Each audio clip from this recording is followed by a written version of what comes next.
Where's Steve? Where is Steve? Stand up. Bannon, where the hell is Bannon? Oh, he still looks good? Tom always looks good. I don't know. I think he does that weightlifting stuff, Tom, right? But Bannon looks good. We love Steve. We love them all. We love them all. We have so many others in the audience, and I want to say hello, but we have to get down to business because I want to win the award as the best, whatever the hell they call it, the best speaker, I think they say. Who made the best speech? And if I keep introducing people, I'm not going to win it this year. I've won it like 9 years in a row, right? I got to get going. So thank you, everybody, for being here. We appreciate it very much. We appreciate it very much. Gorka, did I see the Gorka man? Yeah, stand up, Gorka, quick, get up. How good is he? Sebastian? Seb, they call him Seb. I call him Sebastian. Thank you, Sebastian. I just spotted you. It's lucky you're nice and tall. 4 years ago, I told you that if crooked Joe Biden got to the White House, our borders would be abolished, our middle class would be decimated, and our communities would be plagued by bloodshed, chaos, and violent crime. We were right about everything. So believe me when I offer you another warning, and we've been right about so much, just about everything. If crooked Joe Biden and his thugs win in 2024, the worst is yet to come. Our country will go and sink to levels that were unimaginable. And just think about it.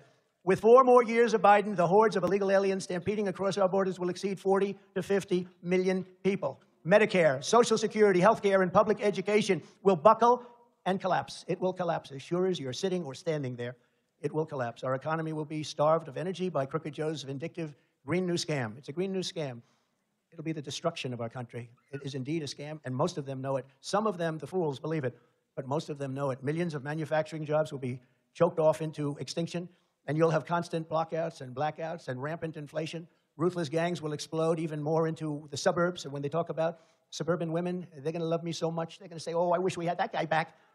The gangs will be invading your territory, I can tell you that. While weaponized law enforcement hunts for conservatives and people of faith, religious, Hamas and Antifa will terrorize our streets while their brutal ideology, and it is brutal indeed, it is brutal and horrible like nobody's ever seen before, takes over our schools. China will dominate us, not just economically, but militarily, and that's what they want, and that's where they're heading, but they weren't heading there with me. I took over $400 billion out of China, and they weren't too happy about it, and then all of a sudden, we had the China virus. Now, I happen to think it was incompetence, but a lot of people disagree with that.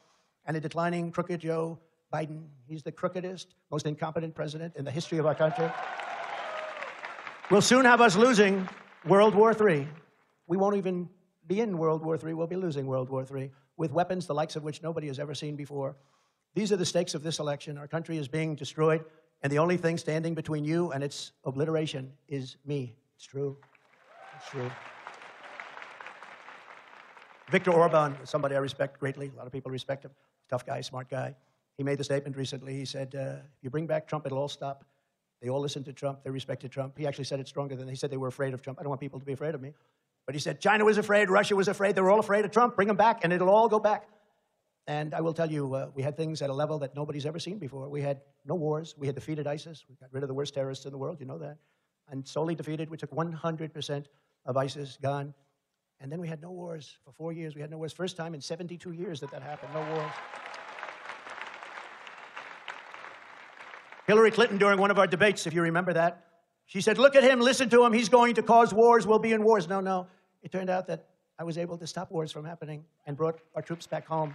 We got out of these ridiculous, endless wars, killing people on both sides, costing trillions of dollars. Crooked Joe and his henchmen have you trapped, and it's an express train barreling toward servitude and to ruin. It's moving at a speed that Joe doesn't understand, because Joe, actually, I don't think he knows what the hell's going on, to be honest with you, but he's surrounded by some very bad fascists. A vote for Trump is your ticket back to freedom. It's your passport out of tyranny, and it's your only escape from Joe Biden and his gang's fast track to hell. And in many ways, we're living in hell right now. Because the fact is, Joe Biden is a threat to democracy. He really is a threat to democracy. I stand before you today not only as your past and hopefully future president, but as a proud political dissident. I am a dissident. Remember this, I've been indicted more than Alphonse Capone, Mr. President. Do you know who that is? Even the president just said, I do. Scarface, Al Capone. If he had dinner with you and he didn't like the smile on your face, he thought you were mocking him by smiling, you would be dead before you got home and said hello to your wife.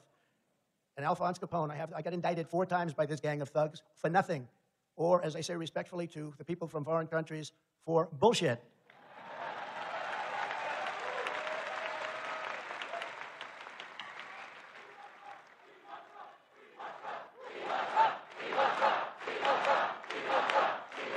Thank you. Thank you. Now, it's very dangerous. It's very dangerous what's going on. They've weaponized government. They've weaponized the DOJ, the FBI. We've never had anything like this in this country, and it's a phenomenon that's taken place many times, but in third world countries and in banana republics, not in the United States of America. So it's very dangerous, and they are indeed a threat to democracy. And I'm here to unleash this captive nation from Joe Biden and his gang of very bad people, very sick people, smart people, intelligent people, but they're hell-bent on the destruction of American freedom. It's happening in our country, and it's so obvious. I have people come to see me from other lands where this has gone on, especially in South America, Latin America, and they'll say, the same thing happened to my country 20 years ago. It was the same thing. It's all happening, and if we don't stop it, this is it. 2024. If we don't stop it, this is our last train. If we don't stop it, we're going to have a country. It won't even be a country. You want another truth? It won't even be a country. It's breaking up. If we can break out of the Biden nightmare, and it is a nightmare, he's the most incompetent person. Can you imagine this man who can't walk off a stage? He can't find the stairs. Where are they? Where are they, he asks. Where? He makes a 2-minute speech because that's about the only, they couldn't get any more fuel than that. Whatever happened to the cocaine they found in the White House? Where is it? And by the way, I have to say, because I have such respect for this audience, and CPAC, I would have never spoken, and I never did, about him because of my respect for the office of the president. I have great respect for that office. But once I got indicted the first time, remember that? I got indicted, and I got impeached twice. We won that, and we'll win all of this stuff. But once I got indicted, I said, well, now the gloves have to come off because they did something. Those, you know, the fake news, before these indictments came, the fake news, almost everyone, well, he'll never be indicted. You don't do that. He was a very popular president. You know, I got more votes than any sitting president in history. I got almost 75 million votes. Substantially more than any other president, sitting president has gotten, and they would say, oh, no, he'll never be indicted. These are people that, some of them truly have Trump derangement syndrome, and they were saying, he'll never be indicted, they won't do that, they'll never, he did it, they did it, they actually, and it was all done by him, in order to go after your political opponent so that you can damage him enough that you can maybe win. But it's had the reverse effect, because our poll numbers have gone through the roof. Can you believe this? They've gone through the roof. That wasn't supposed to happen, and it's probably never happened before. I've watched over the years as politicians get indicted, and they start by going to a microphone about 2 minutes after it happens. Ladies and gentlemen, I would be resigning from office today, and I will go home with my family and my friends, and I will fight for my name. Well, that's the last you ever hear from that poor guy. And with me, we have a big voice. You can see by this crowd today, look at that, standing room only. They're all over the place. They have 3 rooms like this. And I have a voice that I can explain it all, like the laptop from hell when they impeached me. And it turned out I was right after going through all that. And now they say, you know, we shouldn't have impeached him. He was right because the laptop from hell showed that I was 100% right. All of these things, we were right on all of it, but we're in a very bad path. It's a very, very dangerous path that we are on as a country because the other side, which I find tends to be a much nicer group of people, and maybe foolishly so, but the other side can also get nasty, and at some point they probably will have to do that because we cannot let this weaponization go on against the Republican Party, against religion, against conservatives. We cannot let this continue to happen. So we can break out of this Biden nightmare. It's a nightmare. Our country is no longer respected. We're laughed at all over the world. We have to break out of the nightmare that we're in. And we have it in the grasp to make America richer and safer and stronger and prouder and more beautiful than ever before. I think we have a final shot at it. But if we don't do well in this next election, or if they cheat enough that they can steal it, which is, I think, the only way they can win, who the hell can win when you have 16 million people pouring into our country from places unknown? We have countries that nobody ever even heard of from all over the world. Yesterday they had many people caught from prisons in, you remember this, right? Prisons in the Congo. Let me tell you, the only good thing is they make our prisoners and our bad gang members look like very nice people by comparison. That's the one good thing. All of a sudden we're starting to like our prisoners and our horrible, violent criminals because they're nicer than the people that are flowing in. They're coming from Asia. They're coming from the Middle East. They're coming from all over the world, coming from Africa. And we're not going to stand for it anymore. As a country, we're not going to stand for it anymore. They're destroying our country.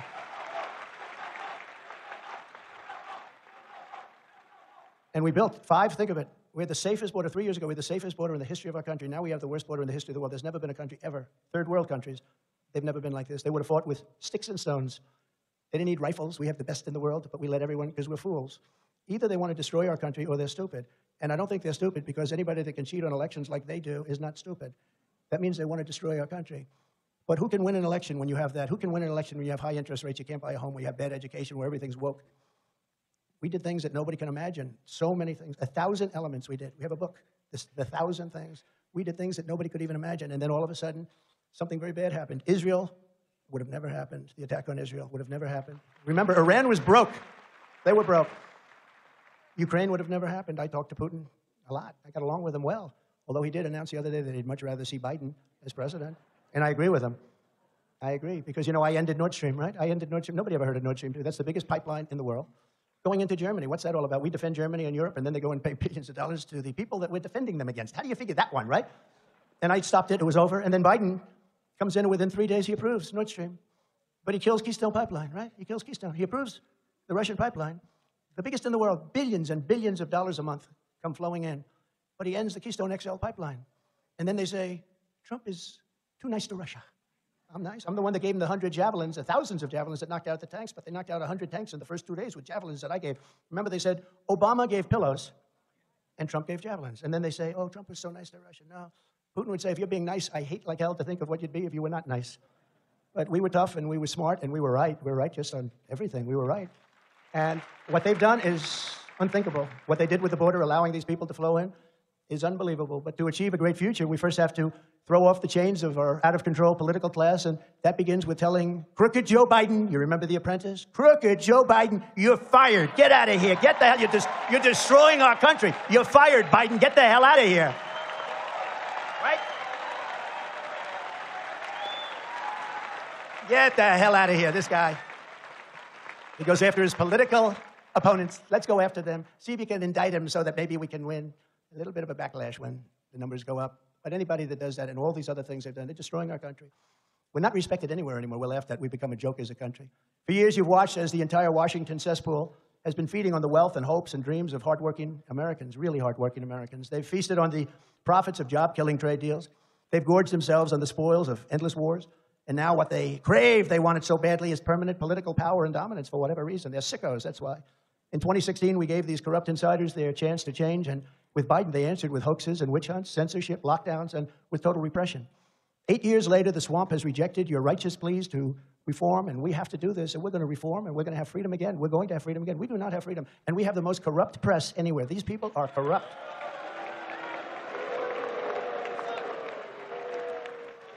They are corrupt. Not all of them, about 92%. No, you have some wonderful journalists, you really do, but they're just overwhelmed by the people that know they're doing so wrong. I watch ABC, CBS, NBC. I mean, it's so, I don't even talk about CNN because nobody watches them anymore. MSDNC. MSDNC is horrible, horrible. But fortunately, not a lot of people are watching them anymore. They've tuned out. But the press has to straighten itself out. You know, they're all doing badly, and they're doing badly because they're fake news. That was another one we called, right? Fake news. The only problem with that term, it's not strong enough. I wish it was stronger. At the ballot box this November, it's you and the people you have to be, and we'll deliver a reckoning like they haven't even imagined before. We're going to straighten out our country. We're going to bring our country back. For hardworking Americans, November 5th will be our new Liberation Day, but for the liars and cheaters and fraudsters and censors and imposters who have commandeered our government, it will be their Judgment Day. Their Judgment Day.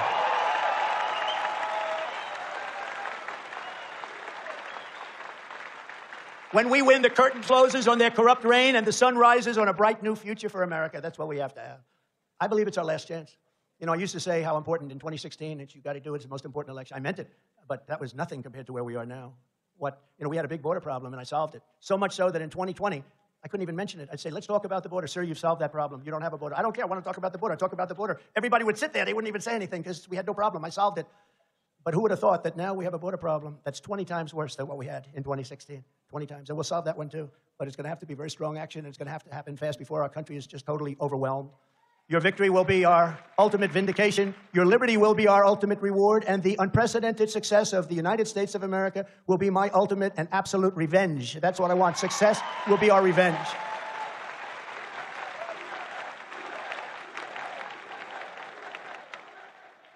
I love those young people over there.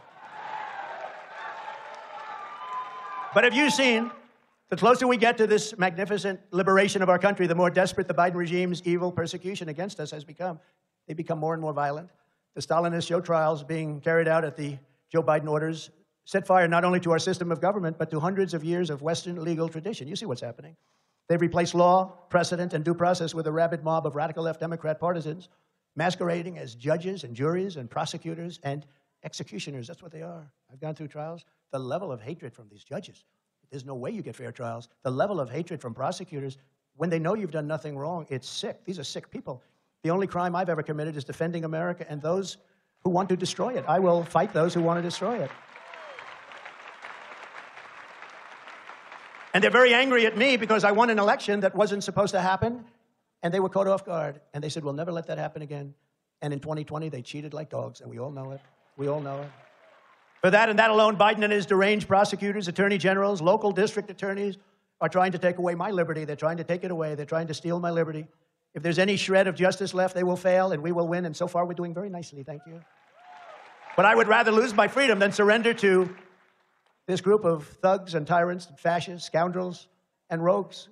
The more the corrupt establishment tries to stop us, the more you know the day is near at hand when we will break free from their grip. We're going to break free very soon. We're going to break free from their grip very soon. You heard the J6 hostages, didn't you? You heard that. And I will tell you, there's never been in the history of our country a group of people treated the way they've been treated. There's never been anything like it. Carpenters, mechanics, lawyers, firemen, policemen, military people. They went to protest a rigged election, and they've been sentenced to years in prison. When they burn down Portland and they take over a vast section of Seattle and they burn down Minneapolis, and I had to watch television as a CNN reporter is standing saying, this is a peaceful protest. I'd like to say, this is a peaceful protest. And the whole damn city behind him is burning to the ground. Did you remember that? As far as the eye could see, Minneapolis burning to the ground. This is a peaceful protest. And then he got hit on the knee and he went down. It was crazy.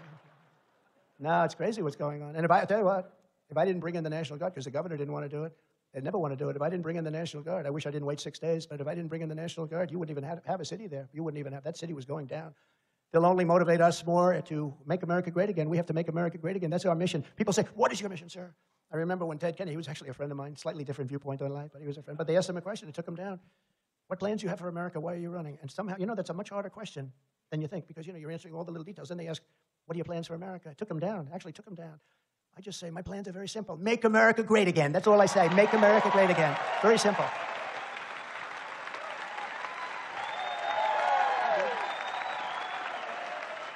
Thank you, Gordon. The first and most urgent action when we win will be the sealing of the border, stopping the invasion, drill, baby, drill, send Joe Biden's illegal aliens back home. We'll do all of those things, and we're going to have to do them fast because no country can sustain what's happening in our country. You look at New York, where I originally came from. I love New York, and you take a look at what's happening. Hundreds of thousands of people, they've taken over the streets, Madison Avenue. They've taken over Queens. They've taken over Brooklyn and the Bronx. They've taken over the whole city. The Little Leaguers can't play anymore because people are there that can't play. But it took longer than I thought, but I predicted this. It's called the migrant crime.